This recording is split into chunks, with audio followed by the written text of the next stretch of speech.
effects, like we saw test scores improve for everybody, plus any effect of the money that people ultimately got. So it could be the case that even these guys here who don't win, who don't see the benefit of the money, maybe their outcomes, and we're going to talk about that in a few slides, their outcomes are actually considerably better than they would have been just because they were in a treatment school and the teacher showed up more and people were asking better questions and all those sorts of spillover benefits to them. So it's really the combination of those two effects. Yeah, definitely. So when we track them, we're going to track everybody here in both treatment schools and control schools. Yep, that's what we'll do. And we'll come to that in a few slides. These are all good questions. Okay, so I'm on slide 15. And so basically slide 15 shows you the same figure that I have here, the educational attainment in 2005 and 2007 on the y-axis versus the test score with some sort of flexible controls on each side if you have the slides in front of you. And again, the way to kind of map this back into what we're familiar with is to think of these as people on this side as treatment equals 1 and people on this side as treatment equals 0, where basically right near this threshold, your assignment to winning or losing right around the threshold plus or minus epsilon is basically noise. It's as good as a random experiment. That's the underlying assumption. Now, that's something that can be tested, and I already kind of gave you some idea of how to do that. You can look at whatever data you have and make sure that these guys really do look exactly the same on both sides of the threshold. The concern, that's what we'll come back to in a couple seconds, the concern is that do the unobservables differ across the threshold? You can't test that if they're unobservable by definition, and so we need to think about how we can deal with that. Yeah? We were talking that you practice actually fit all the data sets into either one of these equations. The problem I think is that there's reason to believe on the right side the equation should be formed differently because there's no reason to use the same model. Yeah, you would estimate these separately on both sides. So you would have sort of like the way to run this polynomial control would be like to the left side of the threshold, you would sort of have one set of coefficients, and then on the right side you would have another. So you could be as flexible as you want it to be on each side of the threshold. So that's how you would do it precisely because maybe there's some concavity here or some weird relationship that, so there's no reason to impose the same model on both sides of the threshold necessarily. Yeah. Yeah.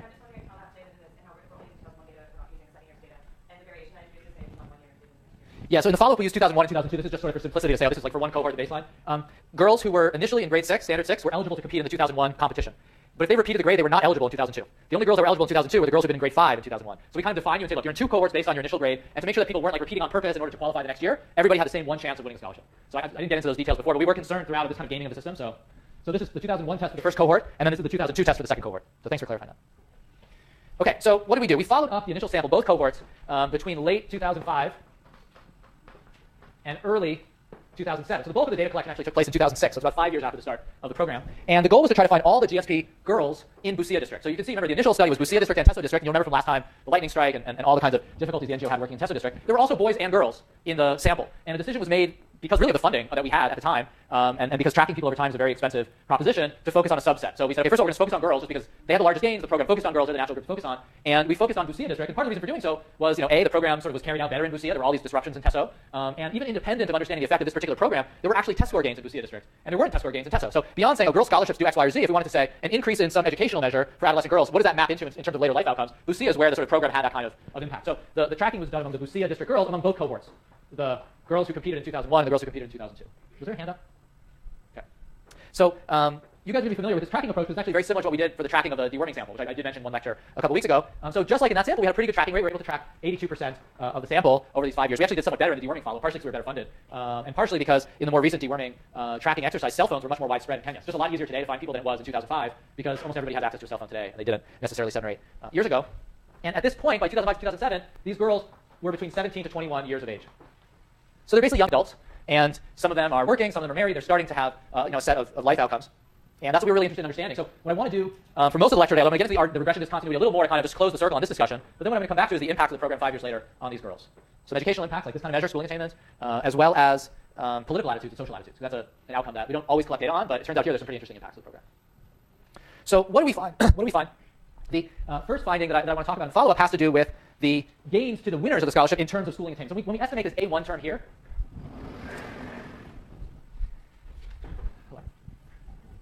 I haven't done this in a long time, I'm so used to the PowerPoint now.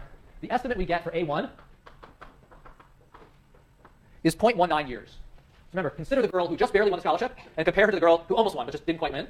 The program has a statistically significant impact on schooling attained 5 years later, by about 0.2 of a year. So there is an effect, at least for that marginal person. Yeah.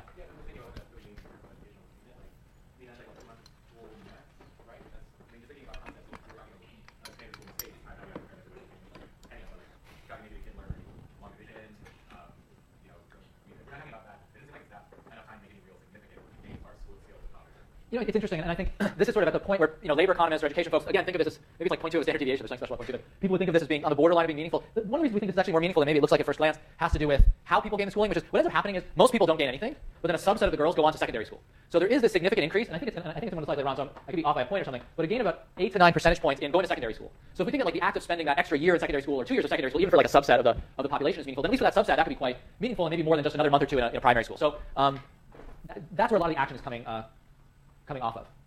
So again, is that big or small? It's kind of in between. It's not like, if I said 0.7 of a year, it's clear that that's sort of quite a bit. And this is moderate, let's say. Any other thoughts or reactions on the magnitude of this kind of effect? Yeah. So you said that 89% is more than... Yeah, going to secondary school. So that's an increase of that amount in secondary school. Yeah, exactly. I think it's a little bit similar to the deworming impact. I think it goes from 30-something% to 40-something% have at least some secondary school. So again, that may feel a little more meaningful. Secondary school is really different than primary school. People very often live away from home. The academic standards are a lot higher. And yeah. You said you did also see some exposure effects in the case you didn't get the treatment, so like that means that jump might be bigger than some of the treatment school as well. Yeah, I mean, so certainly, a game like this among those who win versus don't win, the winning versus non-winning is all among people in the treatment school. So it's certainly the case. If you compare treatment and control, as we'll do, you see a shift. You see a shift there. Okay, so this is, I assume you guys are looking at the picture, yeah. So what's on my screen, which is slide 19, is sort of what the treatment effect looks like, this 0.19 years. And, again, what I want to do is get into the method of the RD approach a little bit. I'm going to be writing stuff on the board, some of these equations, because not all of you have the slides. The basic idea of the intuition is you can use this sort of method whenever there's a sharp change at some point. If the underlying test score is related to your outcomes in a smooth way, but there's a very sharp effect at a certain threshold that just wouldn't occur sort of in the absence of that treatment, then you can use the regression discontinuity approach. And what I want to do is, if you have the slides in front of you, look at slide 22.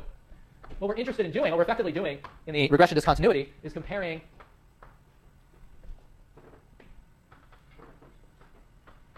the average outcomes, or the expected outcomes of the people who barely won the GSP versus those who nearly won. Barely won versus nearly won, but they lost. So the winners versus, so maybe it's actually easier to say barely lost. Barely won, barely lost.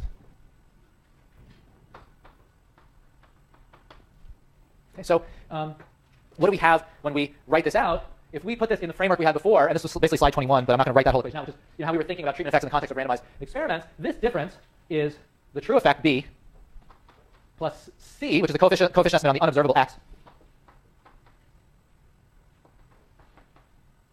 Okay, let me explain where this is coming from. Allow the average value of the unobservable X among this population to be, X star. And the average value of the unobservable among the barely won population to be X star plus delta, where delta is small. So again, think of going very near the threshold. So the difference in the test score between the winners and losers on both sides of the threshold is something very tiny epsilon, something very small. And now imagine that there's a smooth relationship between the test score and the omitted variable, the unobservable X.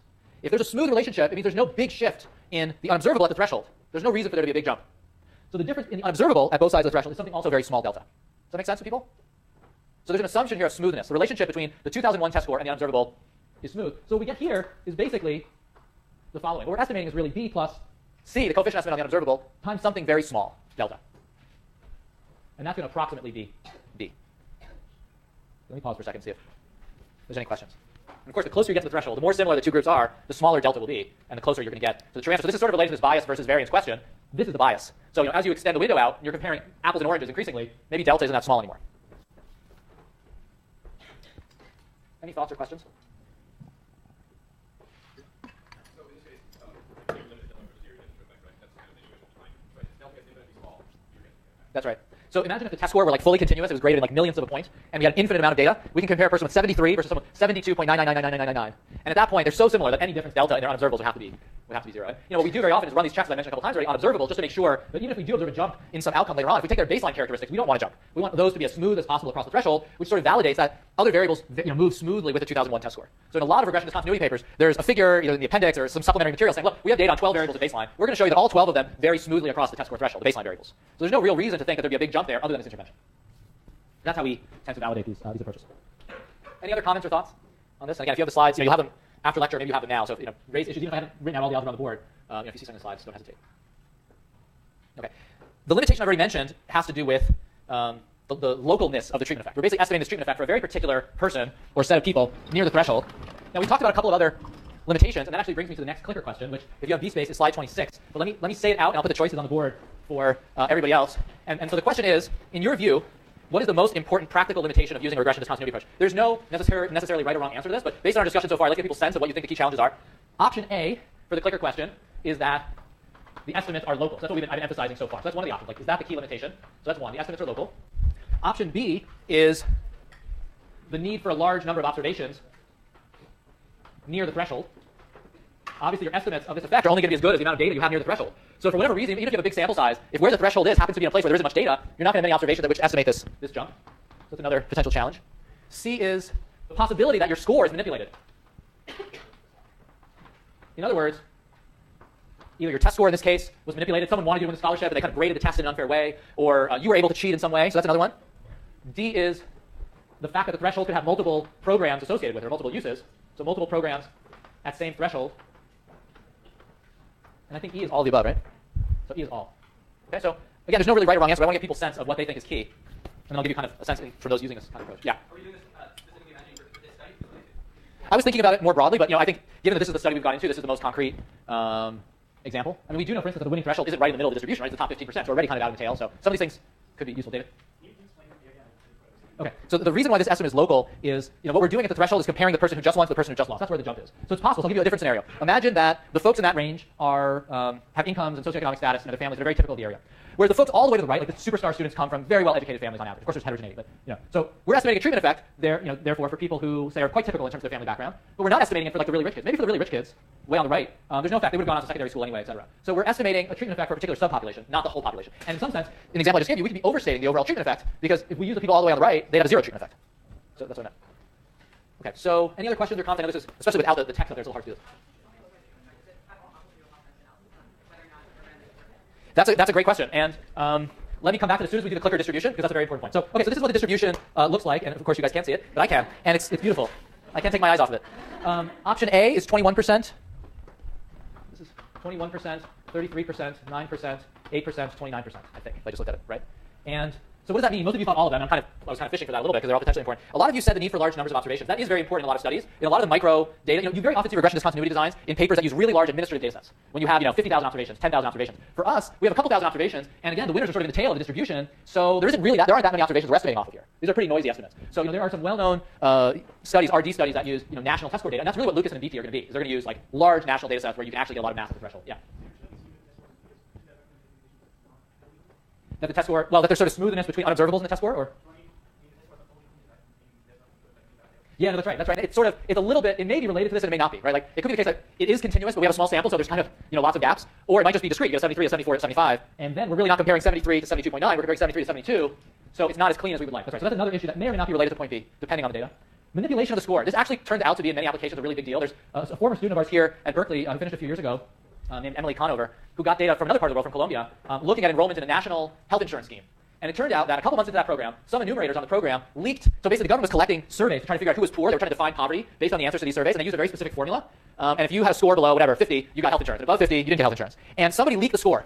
And in certain areas and not in others. So you can see in her data, in a few cities, in the next few months, everybody had a 49.9.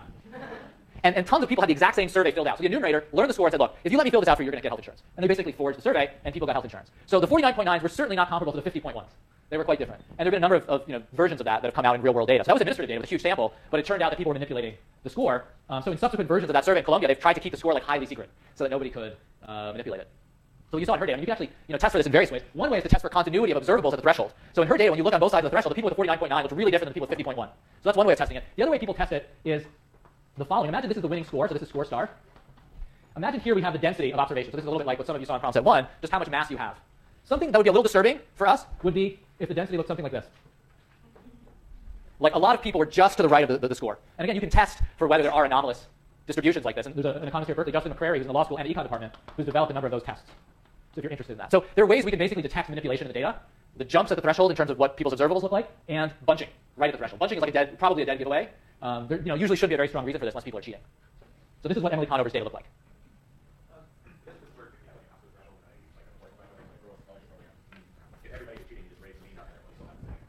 Exactly.